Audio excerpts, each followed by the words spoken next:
Bonjour amis amoureux des livres et de la lecture. Aujourd'hui on se retrouve pour une vidéo très simple, c'est un update lecture du mois de novembre. Je vais pas perdre plus de temps, c'est parti. Le premier est Un clic de toi d'Eva Kim. C'est son premier livre que je lis. J'ai demandé le complexe de Cupidon pour Noël, j'espère que je l'aurai. Alors, j'ai fait une vidéo complète juste à propos de ce livre parce que Eva Kim est une autrice plutôt connue sur internet et donc j'avais envie de donner mon avis aussi sur 7 écrits seulement. Et voilà, dans l'ensemble, je dirais que j'ai apprécié ma lecture. Mais si vous voulez en savoir plus, je vous invite à regarder la vidéo, tout simplement. Chambre 1408 de Stephen King, c'est pareil, c'est mon premier Stephen King. C'était nul. C'était carrément nul, mais vraiment. Comment dire? Je suis déçue d'avoir payé ça 10,90 €. Je n'ai pas ressenti la moindre tension. En 107 pages de lecture, la moitié est une discussion entre Mike et le gérant de l'hôtel, et l'autre dans la chambre est bâclée. Pour moi, c'est presque du vol. J'en attendais mieux de ce grand Stephen King que tout le monde adore. Alors, ça ne veut pas dire que les autres sont nuls, hein, mais je vous dis, il y a 100 pages et c'est écrit gros comme ça, quoi. Donc, en une heure, même pas, c'était bâclé.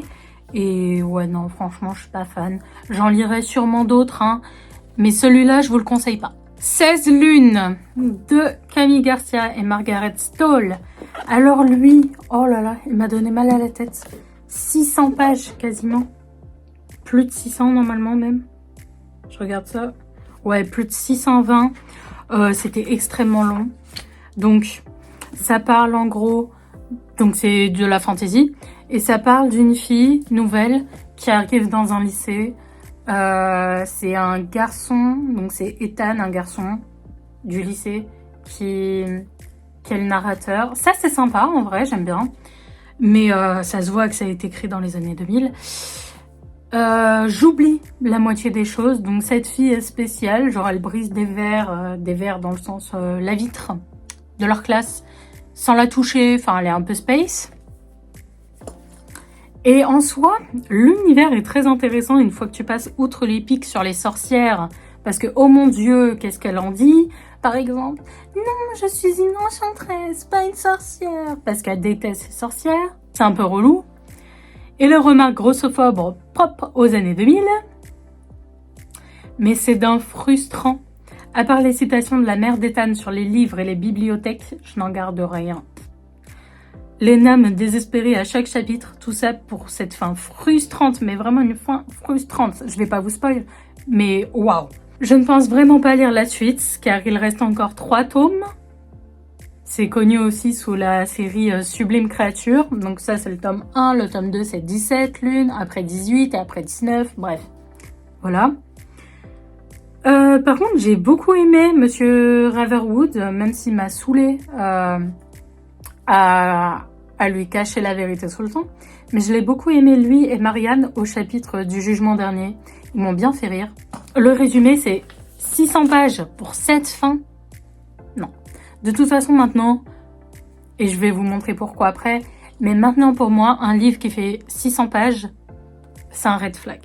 Ça veut pas dire forcément qu'il sera mauvais, mais je pars déjà avec une appréhension. Histoire celtique. Légende et contes merveilleux d'Irlande, Écosse, Bretagne et Pays de Galles. Alors, je l'ai acheté pensant que ça serait des légendes et mythologies celtiques. Mais c'est pas du tout le cas. Ce sont des contes qui ont été christianisés, donc ça ne m'a vraiment pas intéressée. Les sorcières sont toutes mauvaises, par exemple. J'ai mis du temps à le lire, vraiment. Je l'avais acheté avant de partir en Bretagne, donc juillet, je pense. Non, franchement, je suis pas fan.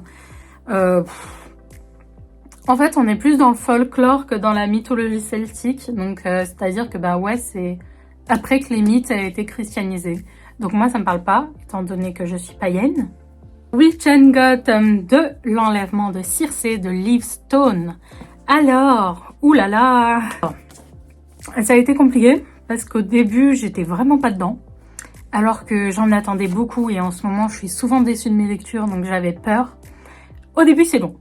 Au début, c'est long parce que, du coup, on suit Circé, qui franchement, moi, ça m'a grave intéressée parce que je la trouvais très intéressante. Je me répète. Mais au début, elle est bizarre et du coup, ça nous parle de elle et de Hermès. Donc, quand vous avez lu le tome 1, vous savez qu'il y a une certaine tension entre les deux, qu'ils s'entendent bien, normalement.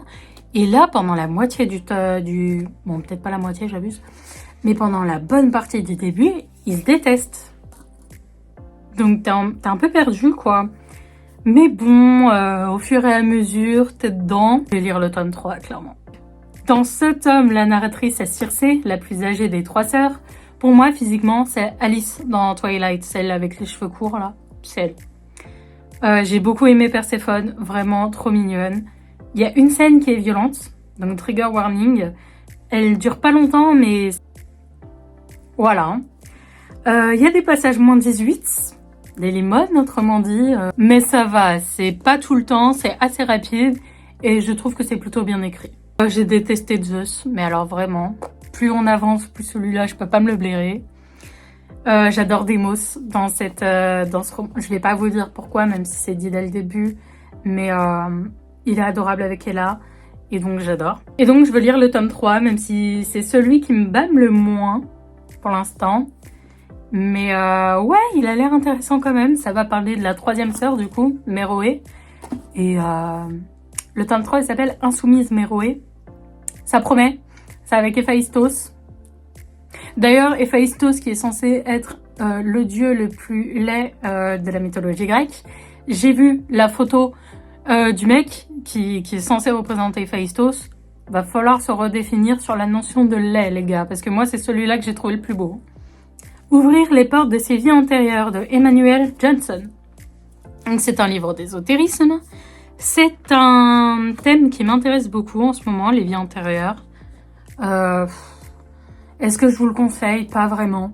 Disons que c'est une bonne introduction sur les vies antérieures, sur le fait de d'où est-ce que viennent nos vies antérieures, comment est-ce que ça peut influencer sur notre vie actuelle, etc. C'est sympa, mais le titre c'est Ouvrir les portes de ces vies antérieures. Or, on a 2 ou 3 pages sur des conseils pour ouvrir les portes.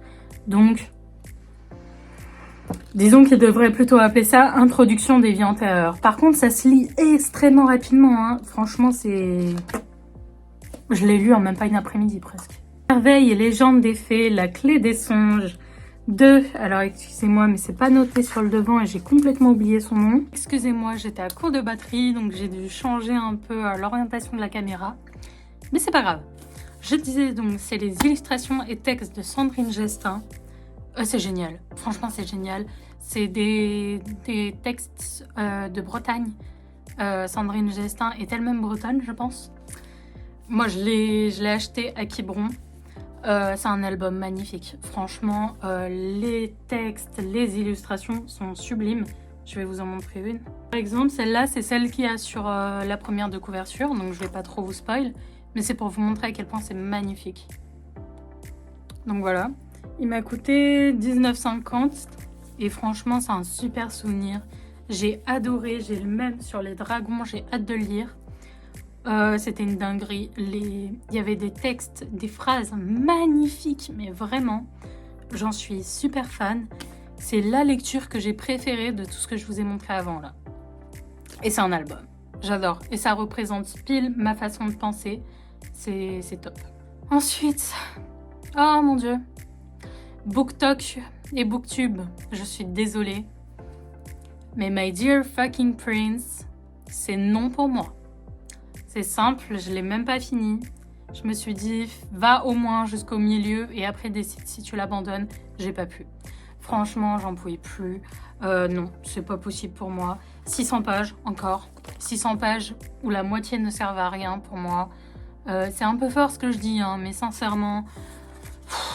Les scènes de limone à foison, il n'y a que ça, quoi. Moi, on m'avait vendu de la romance. C'est vendu en young adulte, mais ça devrait clairement avoir sa place en new romance. Il n'y a que du limone. Il n'y a pas un moment où ils sont mignons, c'est... Non. Ensuite, la vulgarité d'Alex, Moi, ça marche pas. Le mec dit des injures tout le temps. Il parle mal. J'aime pas ça. En plus, il met du temps à comprendre ce qu'est la bisexualité. Il se dit, mais non, j'ai toujours aimé les femmes, alors je peux pas être gay. À 21 ans, c'est grave de n'avoir jamais entendu parler de la bisexualité, mon pote.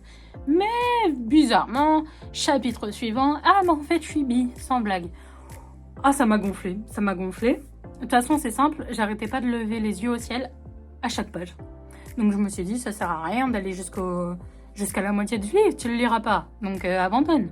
Tenu presque jusqu'à la moitié, presque 300 pages où je levais les yeux au ciel. Bref, c'était pas pour moi, je l'ai mis en vente sur Vinted. Hein. Mais c'est grave dommage parce que j'aimais bien Henri et je trouvais que ça avait du potentiel. Moi, par contre, Alex, c'est mort. Vraiment, lui, non. Mais Henri, je suis dépitée, quoi. Parce qu'en vrai, ça aurait pu marcher. Hein. Donc, ouais, My Dear Fucking Prince de Casey McKiston, non. Pas pour moi. Je suis ravie qu'il ait plu à certaines personnes, mais c'est pas mon cas. Et enfin, j'ai lu Silence Radio de Alice Oseman. Donc ça y est, j'ai tout et j'ai lu tous les Alice Oseman. Donc c'est son deuxième roman qu'elle a écrit juste après L'année solitaire. Et il complète ma collection. J'ai annoté plein de phrases. Frances m'a fait énormément de peine à culpabiliser absolument pour tout. J'ai pas compris la fin. Si j'ai pas envie de vous spoil, mais j'ai pas trop compris ce qu'elle ferait l'année prochaine. Voilà. J'ai aimé Rain, détesté la mère d'Aled, trouvé Daniel touchant et Aled un peu frustrant à la fin et difficile à cerner. Je l'ai lu en une journée. J'ai beaucoup aimé la morale derrière, comme quoi on peut réussir sa vie sans aller à la fac, ce qui est de plus en plus oublié de nos jours, hein, parce que j'ai quitté le lycée il y a 2 ans. J'ai fini le lycée il y a 2 ans et je peux vous dire que les profs étaient scandalisés sur le fait que je fasse pas d'études sup. Donc ouais, c'est quelque chose qui me tient à cœur et il y a des personnages qui ne font pas d'études dans ce livre et donc c'est pour ça que je le recommande parce que c'est pas pour autant des bons à rien ou des gens qui n'ont pas réussi leur vie. Donc je vous le conseille, rien que pour ça. Parce que c'est un Alice Oseman, quoi, donc ça passe nickel. En plus, c'est écrit très espacé à l'intérieur. Et je me suis assez reconnue dans le personnage de Frances par rapport sur le fait de même quand elle réussit, ne pas être satisfaite en mode oui, mais où est la dopamine derrière, quoi. Genre, moi, je suis pas satisfaite de moi alors que j'ai fait le plus que je pouvais. Et ce qui conclut donc notre vidéo update lecture. J'ai beaucoup lu ce mois-ci. Et encore, la première partie du mois, pas trop. Tout s'est fait à la deuxième partie du mois. Il est possible que j'en lise un encore en entier avant la fin du mois. Mais tant pis, je le compterai en update du mois de décembre. Là-dessus, je vous dis au revoir et prenez soin de vous.